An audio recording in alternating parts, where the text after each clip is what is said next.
তো এখন আমি যে জায়গাতে দাঁড়িয়ে আছি সেটা খুলনা রেল স্টেশন, যেটি 1884 সালে চালু হয়। একটা সময় এই জায়গা থেকে কলকাতায় যাওয়া যেত, যেটি 1956 সালে বন্ধ হয়ে গেছে।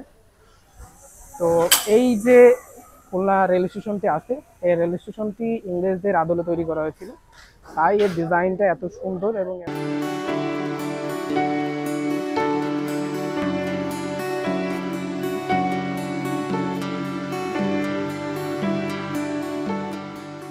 যে ট্রেনটি ছিল সেই ট্রেনটির নাম সদরকারি এক্সপ্রেস। তো আর আমার টিকিটটা ছিল চুয়াডাঙ্গা টু খুলনার ভিতরে সবচেয়ে সস্তা টিকিট। যেহেতু আমার বাজেট কম এবং একদিনের ভিতরে সমস্ত কিছু কভার করতে হবে, তাই আমি মনে করছি এই ট্রেনটাই আমার জন্য পারফেক্ট। প্রথমে ভেবেছিলাম যে লোকাল ট্রেনে টিকিট কাটবো, কিন্তু পরবর্তী চিন্তা করলাম যেহেতু আমার হাতে একদিন সময় আছে, ওখানে পৌঁছাতে পৌঁছাতে আমি অনেক লেট করে ফেলবো এবং পরবর্তীতে আর কভার করা সম্ভব না। এই যে আমি এখন খুলনা যে রেল স্টেশনটা আছে সেটার ভিতরে, এই যে উপরে দেখতে পাচ্ছেন।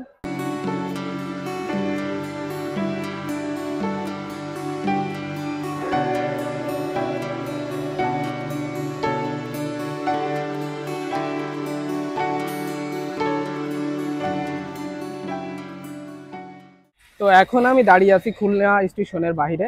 বাইরে থেকে খুলনা স্টেশনের লোকটা আসলে এরকম, যেহেতু এটা ইংরেজদের আমলে বা ব্রিটিশদের আমলে তৈরি করা, তাই এটা ডিজাইন সব থেকে ভিন্ন রকম এবং সুন্দর।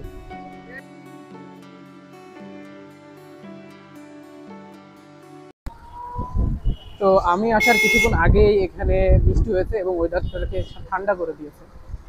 তো আসার আগে যে এত পরিমাণ রোদ ছিল যে অবস্থা খারাপ ছিল, মুখের অবস্থা বা কন্ডিশন থেকে বুঝতে পারছেন যে আসলে কি পরিমাণ রোদ ছিল বা কি পরিমাণ তাপমাত্রা ছিল। খুলনা, যার আয়তন 5882 বর্গ কিলোমিটার, এর মধ্যে 1834 বর্গ কিলোমিটার বনভূমি এবং 405 বর্গ কিলোমিটার জলভূমি। খুলনা, যেটার সৌন্দর্য আপনাকে বারবার মুগ্ধ করবে। কি নেই এই শহরে? মেডিকেল কলেজ, বিশ্ববিদ্যালয় থেকে শুরু করে প্রাকৃতিক সৌন্দর্যের বড় অধিকারী এই খুলনা। এই শহর বাংলাদেশের 3য় বৃহত্তম শহর। তো খুলনা যে শহরটি, এটা একটা বিভাগীয় শহর এবং আমার দেখা দ্বিতীয় সুন্দর শহর। অনেকটাই পরিষ্কার আগের থেকে। এর আগে যেবার এসেছিলাম সেবার এতটা রোডগুলো পরিষ্কার ছিল না, কিন্তু এবার রোডগুলো এত সুন্দর পরিষ্কার।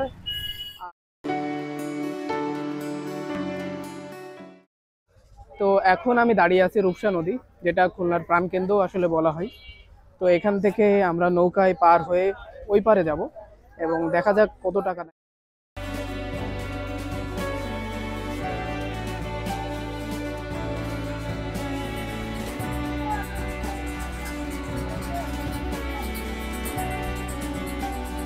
তো এখন আমরা দাঁড়িয়ে আছি রূপসা খেয়াঘাটে এবং এখান থেকে আমরা একটা নৌকা রিজার্ভ করেছি। শুধু যাবো, এই পারে যাবো আর আসবো, সেটা মাত্র 50 টাকা। অনেক কম টাকায় হয়ে গেছে আমাদের ধারণার বাইরে। এই যে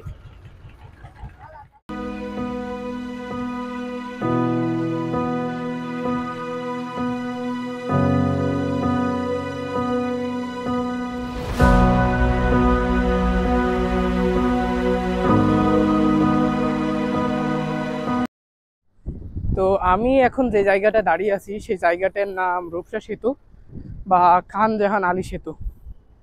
এটা খুলনার প্রবেশদ্বারও বলা হয়, কারণ এটা এই ব্রিজের সাহায্যে খুলনা দক্ষিণ অঞ্চলে খুব সহজে যাতায়াত করতে পারে। এবং এই ব্রিজের দৈর্ঘ্য 1.60 কিলোমিটার এবং প্রস্থ 16.48 মিটার।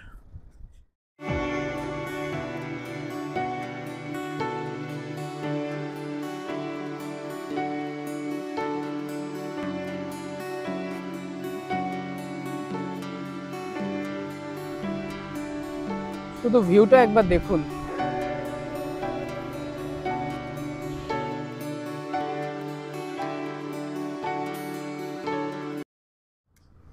তো আমাদের রূপসা ব্রিজ বা খান জাহান আলী ব্রিজ দেখা সম্পূর্ণ হয়েছে।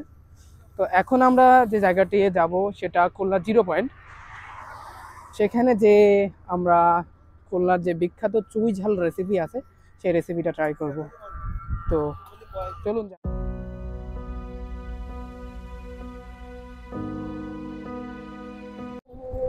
তো এখন আমরা যাচ্ছি খুলনা 0 পয়েন্টে, কারণ আমরা বের হয়েছি সেই সকাল 7টায়, আমরা কিচ্ছু খাইনি, তাই এখন সেখানে চুই ঝাল রেসিপিটা খাবো।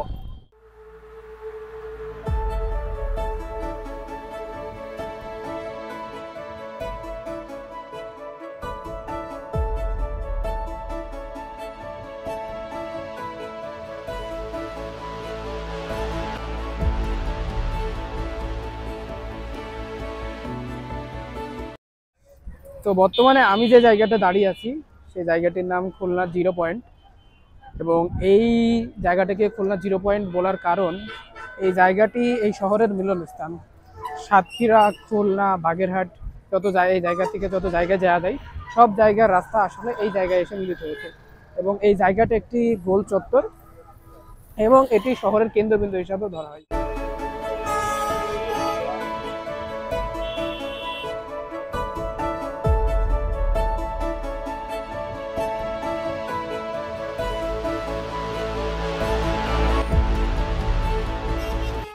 তো এখন আমরা এসেছি খুলনা 0 পয়েন্টে, এবং এখানে আমরা আমাদের দুপুরের খাবারটা খাবো, কারণ আমরা সেই সকাল 7টায় বার হয়েছি, এখনো কিছু খাইনি।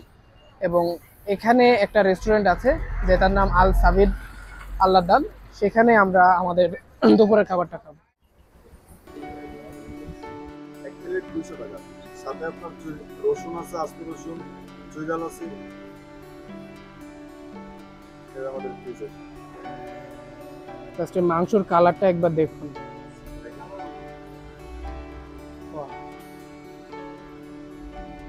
ভাইরা কিন্তু মাটির হাঁড়িতে রান্না করে, যেটা টেস্ট মনে হয় আরো বেশি বাড়িয়ে দেয়, দ্বিগুণ। চুই ঝাল, আস্ত রসুন।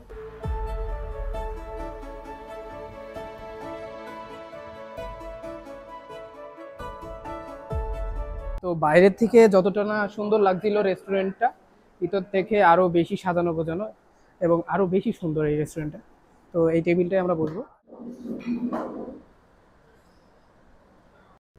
তো এখন আমরা এই খুলনার সেই বিখ্যাত চুই ঝাল ট্রাই করবো, অনেক বেশি টেস্টি আসলে। এই খুলনা আসলে আপনি অবশ্যই এই চুই ঝালটা ট্রাই করবেন। বেশ কিছু চুই ঝাল এবং সাথে এই রসুনগুলো পেয়েছি, যেগুলো স্বাদ অনেক বেশি মাংসটার থেকে। তো আমরা আমাদের দুপুরের খাবার শেষ করেছি, এবং আমরা আমাদের দুপুরের খাবারটা খেয়েছি আল সাবিদ রেস্টুরেন্ট থেকে। তাদের সার্ভিসটা ছিল সুপার লেভেলের। তো এখন আমরা এসেছি খুলনার সব থেকে সুন্দর যে মসজিদটা। আমার পিছনের ভিউ শুধু একবার দেখুন।